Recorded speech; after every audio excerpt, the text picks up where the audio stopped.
ꯑꯗꯣꯝꯅꯒ ꯃꯤꯑꯣꯏꯕꯁꯤ ꯁꯤꯔꯕ ꯃꯇꯨꯡꯗ ꯀꯔꯤ ꯑꯣꯏꯒꯅꯤ ꯍꯥꯏꯅ ꯈꯟꯖꯜꯂꯨꯕꯒ ꯂꯩꯈ꯭ꯔꯕ? ꯍꯥꯏꯔꯤꯕ ꯑꯁꯤꯒꯤ ꯃꯇꯥꯡꯗ ꯃꯤꯑꯣꯏ ꯀꯌꯥꯒꯤ ꯃꯣꯠ ꯀꯌꯥ ꯂꯩ꯫ ꯑꯗꯨꯕꯨ ꯃꯤꯑꯣꯏ ꯑꯅꯝꯕꯅꯗꯤ ꯃꯤꯑꯣꯏꯕꯅ ꯁꯤꯔꯒ ꯃꯤꯑꯣꯏꯕꯒꯤ ꯊꯋꯥꯏꯅ ꯍꯛꯆꯥꯡꯗꯒꯤ ꯇꯣꯈꯥꯏꯅ ꯇꯥꯔꯒ ꯑꯇꯣꯞꯄ ꯑꯍꯤꯡꯕꯁꯤꯡꯅ ꯎꯕ ꯉꯝꯗꯕ ꯁꯪꯁꯥꯔ ꯑꯃꯗ ꯊꯤꯜꯂꯤ ꯍꯥꯏꯕꯁꯤꯅꯤ꯫ ꯑꯗꯨꯕꯨ ꯍꯥꯏꯔꯤꯕ ꯁꯪꯁꯥꯔ ꯑꯁꯤꯗ ꯀꯅꯥꯒꯨꯝꯕ ꯑꯃꯅ ꯎꯕ ꯉꯝꯂꯗꯤ ꯀꯝꯗꯧꯕ? ꯋꯥꯔꯤ ꯑꯁꯤ ꯀꯣꯜꯀꯇꯥꯗ ꯂꯩꯕꯤ ꯅꯣꯌꯣꯟꯇꯥꯔꯥꯒꯤꯅꯤ꯫ ꯅꯣꯌꯣꯟꯇꯥꯔꯥꯅ ꯆꯍꯤ 6 ꯃꯨꯛꯇ ꯁꯨꯔꯤꯉꯩꯒꯤ ꯋꯥꯔꯤꯅꯤ꯫ ꯅꯨꯃꯤꯠ ꯑꯁꯤ ꯕꯨꯙ ꯆꯇꯨꯔꯗꯁꯤꯒꯤ ꯅꯨꯃꯤꯠꯅꯤ꯫ ꯃꯔꯝ ꯑꯁꯤꯗꯒꯤ ꯅꯣꯌꯣꯟꯇꯥꯔꯥ ꯃꯥꯒꯤ ꯏꯃꯨꯡ ꯃꯅꯨꯡꯒ ꯂꯣꯏꯅꯅ ꯕꯨꯙꯅꯥꯊ ꯃꯟꯗꯤꯔꯗ ꯂꯥꯏ ꯈꯨꯔꯨꯝꯅꯕꯒꯤꯗꯃꯛ ꯂꯥꯛꯂꯝꯃꯤ꯫ ꯅꯣꯌꯣꯟꯇꯥꯔꯥꯅ ꯃꯐꯝ ꯑꯁꯤꯗ ꯍꯦꯛ ꯆꯪꯉꯛꯄꯁꯤꯗꯗꯤ ꯃꯁꯥ ꯑꯗꯨ ꯒ꯭ꯌꯥꯟ ꯑꯃ ꯏꯃꯥꯡ ꯃꯥꯡꯂꯝꯃꯤ꯫ ꯃꯐꯝ ꯑꯁꯤꯗꯒꯤ ꯃꯃꯥ ꯃꯄꯥ ꯑꯗꯨꯅ ꯆꯠꯈꯤꯕ ꯑꯗꯨ ꯐꯥꯎꯕ ꯃꯥ ꯈꯪꯍꯧꯗ꯭ꯔꯦ꯫ ꯃꯟꯗꯤꯔ ꯑꯁꯤꯒꯤ ꯄꯨꯖꯥꯔꯤꯁꯨ ꯊꯕꯛ ꯑꯔꯨꯕ ꯑꯃ ꯂꯩꯕꯗꯒꯤ ꯆꯠꯈꯤꯔꯝꯃꯤ꯫ ꯃꯥꯗꯤ ꯑꯉꯥꯡ ꯑꯗꯨ ꯃꯅꯨꯡꯗ ꯂꯩ ꯍꯥꯏꯕ ꯈꯪꯗꯕꯗꯒꯤ ꯃꯟꯗꯤꯔ ꯑꯗꯨꯒꯤ ꯊꯣꯡ ꯑꯗꯨ ꯃꯄꯥꯟꯗꯒꯤ ꯂꯣꯟꯁꯤꯟꯈꯤ꯫ ꯅꯨꯃꯤꯠꯁꯨ ꯇꯥꯁꯤꯜꯂꯛꯈꯤ꯫ ꯅꯣꯌꯣꯟꯇꯥꯔꯥ ꯃꯟꯗꯤꯔ ꯑꯁꯤꯗ ꯃꯇꯣꯝꯇ ꯂꯩꯔꯤꯕꯅꯤ꯫ ꯈꯪꯍꯧꯗꯅ ꯃꯟꯗꯤꯔꯒꯤ ꯊꯣꯡ ꯑꯗꯨ ꯐꯥꯎꯗꯣꯔꯛꯂꯒ ꯃꯤ ꯀꯌꯥ ꯆꯪꯕ ꯍꯧꯔꯛꯈꯤ꯫ ꯉꯥꯏꯍꯥꯛꯇꯪꯗꯨꯗ ꯃꯐꯝ ꯑꯗꯨ ꯃꯤꯅ ꯄꯨꯡꯅꯤꯟ ꯅꯤꯟꯈ꯭ꯔꯦ꯫ ꯆꯪꯂꯛꯂꯤꯕ ꯃꯌꯥꯝ ꯑꯗꯨ ꯑꯆꯝꯕ ꯃꯤꯑꯣꯏꯁꯤꯡꯗꯤ ꯑꯃꯠꯇ ꯅꯠꯇꯦ꯫ ꯍꯥꯏꯔꯤꯕ ꯃꯤꯑꯣꯏꯁꯤꯡ ꯑꯁꯤ ꯎꯔꯒ ꯑꯁꯤꯕ ꯃꯤꯑꯣꯏꯁꯤꯡꯒꯤ ꯊꯋꯥꯏ ꯃꯥꯜꯂꯤ꯫ ꯑꯉꯥꯡ ꯑꯁꯤꯅ ꯀꯤꯃꯟꯕꯗꯒꯤ ꯃꯟꯗꯤꯔ ꯑꯁꯤꯒꯤ ꯀꯥꯆꯤꯟ ꯑꯃꯗꯒꯤ ꯇꯧꯔꯤꯕ ꯄꯨꯝꯅꯃꯛ ꯑꯁꯤ ꯂꯣꯠꯅ ꯌꯦꯡꯂꯤ꯫ ꯃꯥꯅ ꯎꯕꯗ ꯃꯌꯥꯝ ꯄꯨꯝꯅꯃꯛ ꯑꯗꯨ ꯑꯃꯃꯝꯇ ꯑꯣꯏꯅ ꯆꯪꯂꯛꯑꯒ ꯏꯁꯣꯔ ꯑꯁꯤꯗ ꯈꯣꯏꯔꯨꯝꯖꯔꯒ ꯀꯟꯅ ꯀꯟꯅ ꯀꯞꯂꯤ꯫ ꯕꯨꯙ ꯆꯇꯨꯔꯗꯁꯤꯒꯤ ꯅꯨꯃꯤꯠ ꯑꯁꯤ ꯃꯟꯗꯤꯔ ꯑꯁꯤꯗ ꯕꯨꯙꯅꯥꯊꯀꯤ ꯄꯨꯖꯥ ꯑꯁꯤꯕ ꯊꯋꯥꯏ ꯀꯌꯥ ꯂꯥꯛꯑꯒ ꯃꯟꯗꯤꯔ ꯑꯁꯤꯗ ꯇꯧꯏ ꯍꯥꯏꯅ ꯊꯥꯖꯅꯩ꯫ ꯊꯋꯥꯏꯁꯤꯡ ꯑꯗꯨ ꯃꯐꯝ ꯑꯁꯤꯗꯒꯤ ꯊꯥꯗꯣꯛꯑꯒ ꯏꯁꯣꯔꯒꯤ ꯃꯅꯥꯛꯇ ꯂꯩꯖꯒꯦ ꯍꯥꯏꯅ ꯅꯤꯖꯔꯤ꯫ ꯑꯉꯥꯡ ꯑꯁꯤꯅ ꯋꯥꯔꯤ ꯑꯁꯤꯒꯤ ꯃꯇꯥꯡꯗ ꯇꯥꯈꯤꯕꯗꯤ ꯂꯩꯔꯦ꯫ ꯑꯗꯨꯕꯨ ꯉꯁꯤꯗꯤ ꯃꯃꯤꯠꯃꯛꯅ ꯍꯥꯏꯔꯤꯕ ꯃꯌꯥꯝ ꯑꯁꯤ ꯎꯖꯔꯦ꯫ ꯃꯇꯝ ꯑꯁꯤꯗ ꯊꯋꯥꯏ ꯑꯃꯅ ꯑꯉꯥꯡ ꯑꯗꯨꯅ ꯂꯩꯔꯤꯕ ꯑꯗꯨ ꯎꯔꯝꯃꯤ꯫ ꯃꯥꯅ ꯁꯥꯎꯅ ꯑꯉꯥꯡ ꯑꯗꯨꯗ ꯌꯦꯡꯂꯛꯈꯤ꯫ ꯊꯋꯥꯏ ꯑꯗꯨꯒꯤ ꯃꯁꯛ ꯑꯗꯨꯗ ꯑꯉꯥꯡ ꯑꯗꯨ ꯀꯤꯕ ꯐꯥꯎꯔꯝꯃꯤ꯫ ꯃꯇꯝ ꯑꯁꯤꯗ ꯊꯋꯥꯏ ꯑꯁꯤꯗ ꯑꯉꯥꯡ ꯑꯁꯤꯅ ꯃꯥꯒꯤ ꯄꯥꯔꯤ ꯄꯨꯔꯤ ꯍꯪꯂꯛꯄꯗꯗꯤ ꯊꯋꯥꯏ ꯑꯗꯨ ꯏꯪꯊꯈꯤ꯫ ꯇꯞꯅ ꯇꯞꯅ ꯊꯋꯥꯏ ꯀꯌꯥ ꯑꯗꯨꯗ ꯑꯃꯃꯝꯇ ꯑꯣꯏꯅ ꯑꯉꯥꯡ ꯑꯁꯤꯅ ꯋꯥꯔꯤ ꯁꯥꯕ ꯍꯧꯔꯛꯈꯤ꯫ ꯃꯇꯝ ꯑꯁꯤꯗ ꯃꯥꯅ ꯃꯥꯒꯤ ꯄꯨꯟꯁꯤꯒꯤ ꯄꯥꯟꯗꯝ ꯑꯃ ꯐꯪꯂꯦ ꯍꯥꯏꯅ ꯈꯜꯂꯛꯈꯤ꯫ ꯃꯥꯅ ꯊꯋꯥꯏꯕꯨ ꯎꯕ ꯉꯝꯕ ꯑꯃꯗꯤ ꯊꯋꯥꯏꯒ ꯋꯥꯔꯤ ꯁꯥꯕ ꯉꯝꯕ ꯑꯁꯤ ꯏꯁꯣꯔꯅ ꯄꯤꯕꯤꯔꯛꯄ ꯃꯥꯒꯤ ꯃꯒꯨꯟ ꯑꯃꯅꯤ ꯍꯥꯏꯅ ꯈꯜꯂꯛꯈꯤ꯫ ꯃꯥꯅ ꯆꯥꯎꯕ ꯃꯄꯨꯡ ꯃꯔꯩ ꯐꯥꯔꯕꯁꯤ ꯐꯥꯎꯕ ꯃꯥꯒꯤ ꯑꯁꯤꯒꯨꯝꯕ ꯊꯋꯥꯏ ꯎꯕ ꯉꯝꯕꯒꯤ ꯁꯛꯇꯤ ꯑꯁꯤ ꯁꯤꯖꯤꯟꯅꯗꯨꯅ ꯊꯋꯥꯏ ꯀꯌꯥꯕꯨ ꯁꯔꯒ ꯌꯧꯍꯟꯕꯤꯕꯗ ꯃꯇꯦꯡꯀꯌꯥ ꯄꯥꯡꯈꯤ꯫ ꯑꯗꯨꯕꯨ ꯃꯥꯒꯤ ꯑꯁꯤꯒꯨꯝꯕ ꯃꯇꯧ ꯑꯁꯤꯅꯗꯤ ꯃꯤꯑꯣꯏꯕ ꯁꯃꯥꯖꯇꯒꯤ ꯂꯥꯞꯅꯗꯤ ꯂꯩꯍꯜꯂꯛꯈꯤ꯫ ꯀꯅꯥ ꯑꯃꯠꯇꯅ ꯅꯣꯌꯣꯟꯇꯥꯔꯥꯕꯨ ꯂꯨꯍꯣꯡꯕ ꯄꯥꯝꯂꯝꯗꯦ꯫ ꯃꯥꯒꯤ ꯌꯨꯝꯒꯤ ꯃꯤꯑꯣꯏꯁꯤꯡꯅ ꯐꯥꯎꯕ ꯃꯥꯕꯨ ꯌꯨꯝꯗꯒꯤ ꯇꯥꯟꯊꯣꯔꯛꯈꯤ꯫ ꯃꯔꯝ ꯑꯁꯤꯗꯒꯤ ꯃꯥ ꯃꯟꯗꯤꯔ ꯀꯌꯥꯗ ꯅꯣꯡꯃ ꯅꯣꯡꯃꯒꯤ ꯌꯥꯔꯛꯏ꯫ ꯅꯣꯡꯃꯗꯤ ꯃꯥꯅ ꯂꯩꯕ ꯃꯟꯗꯤꯔ ꯑꯁꯤꯗ ꯂꯣꯂꯤꯇꯥ ꯁꯦꯟꯒꯨꯞꯇꯥ ꯑꯃꯗꯤ ꯃꯥꯒꯤ ꯃꯆꯥꯅꯨꯄꯥ ꯁꯣꯔꯖꯣ ꯁꯦꯟꯒꯨꯞꯇꯥꯒ ꯂꯣꯏꯅꯅ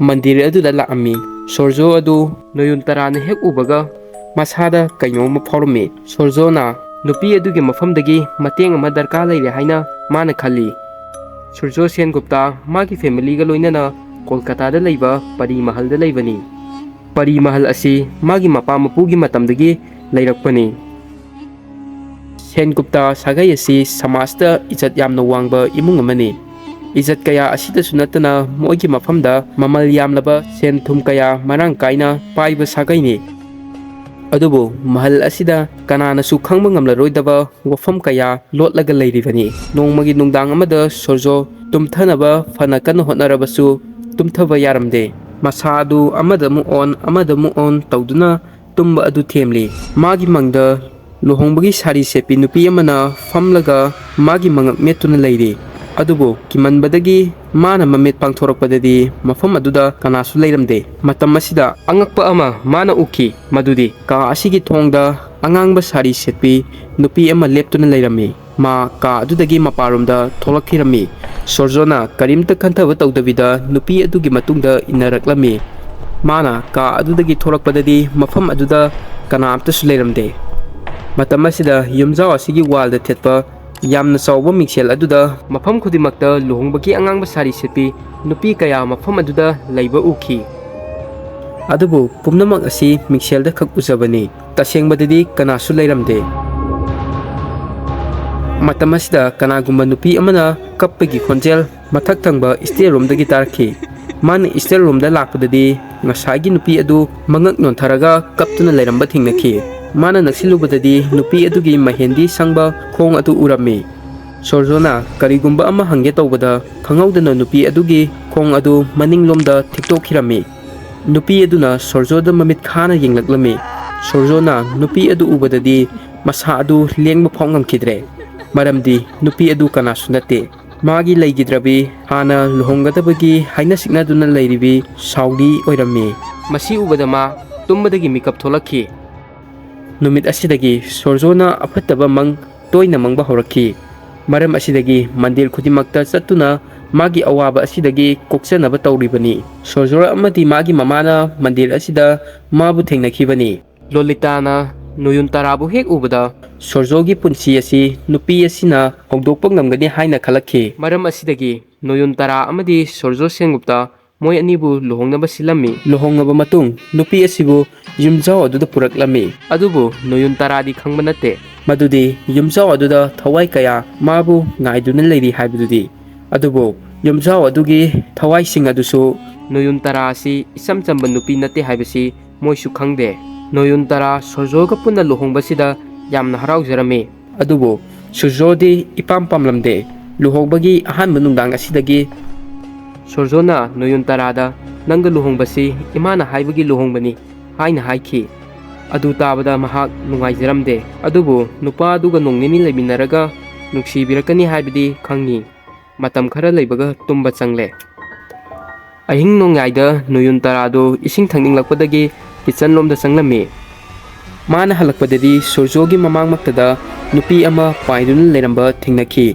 Nupi adusu luhongbagi fizol setlami. Magi mamit adusu asawbagi mairina ngangsanngangli. Noyontarana nupi adu hek ubaga nang kanano aigi nupadagi lapna layu haina hairami. Nupi aduna mangak adu onthorakpaga nang aibu uba ngambra haina hanglaklami. Matam asida Noyontarana Bud na napirakpa bor adugi maramda nupi aduda wari pumba tamlami. Bud nupi adu Noyontaragi asengba wari adu taraga ma kablakhi. Noyontarana nupi aduda karisu hangba nangdringai sorjona maningdagi nanga wari saido kanano haina lawlami. Lawrakpa adu tabada thawai adu khudakta mangkhirami. Aduga Noyontarana tamna changlaklaga phabung aduda tumnaba tawrami. Noyontaragi wakhalda mawong khalakhi. Mana nupi adugi maramda khangba pamlakhi. Aduga mana magi maramda hairaga kapliba karigino haina khanki. Aduga loinana mana yumjao aduda nupi adu thiba horaklami. Nungdangi matam asidana hena mafam asi akiba pokhalli. Yum adugi maya yaurokpada mangonda asaba nungsit amana humki. Adubu Noyontarana nupi adudi thiba leplamde. Matam asida thong amagi maningdagi khonjel kaya tarakhi. Mana ka aduda changlakpada ka aduda leiramba thawai kaya adu uragama ngakpa pokhi. Makhoi loina luhongbagi fijo setlami. Noyontarabu hek ubaga moi henna langba horakhi. Khonjel adu tabada Noyontarasu akiba polakhi. Matam asida Noyontarana makhoi mayamgi marakta ngasaigi nupi adu urami. Noyontarana nupi aduda amu nang kanano haina hanglakhi. Nupi aduna pirakpa pakhum adu adumna pirakani haibidudi ma mangda faw khalude. Mana hairaki mana hinglingaida maga surjoga luhongnaba tawrami. Adubu luhongdringai mamangda surjona mabu hatokpikhi. Mana magi thawaina surjobu hatlaba matamda magi thawaina santi phangani haina hairakhi. Aduga Noyontarana magi mating panggadabani haina su hairakhi. Asida sunatana yumjao asida mina khangdaba arotpa kaya amasu leiri. Moina mapan thongda uriba pumnama adu asengba amta nate. Noyontarana kari tawrakani. Mana nupi adugi thawaibu santi phanganba ngamgadra. Noyontara magi mapuru oiba kangadra. Yumjao asigi arotpana karino. Tasengnamak surjona nupi adubu hatlibra. Pumnama ase khangninglagadi yengbiyu Noyontara. Color TV nungdang pung 9 makhaida. Wari isi libada soiki langkiba yauradi ichini inaw magni khanduna ngakpiyo.